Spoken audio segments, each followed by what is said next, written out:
Hello everyone, I'm Anjani Dudukuru and my project is an autonomous weld inspector. In industries, metals are used for various purposes.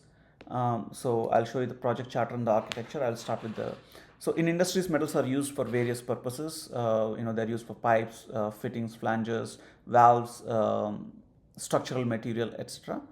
And often these metals are fused together to make sure there is structural integrity in the system.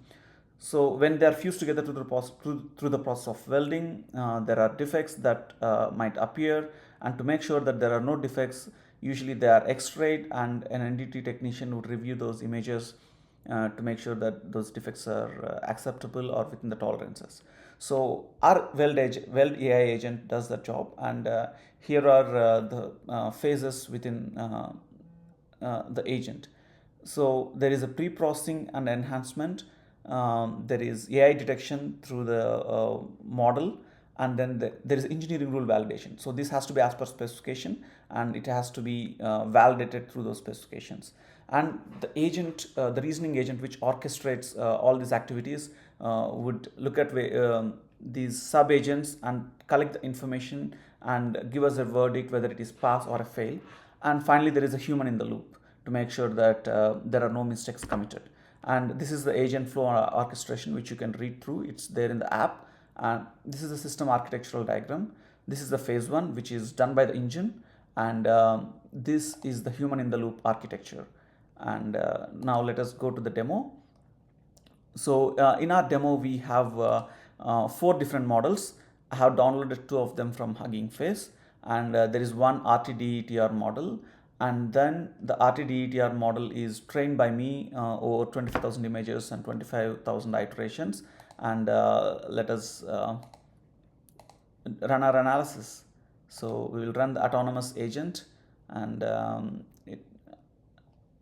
think it is still giving us the output. Yeah.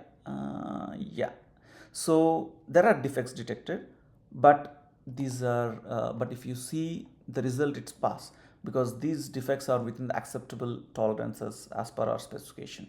So that is a very important thing, because often there could be slight porosity or some inclusion or something like that, but that would not affect the weld joint if it is within the specifications, at least for the purpose what it is intended for.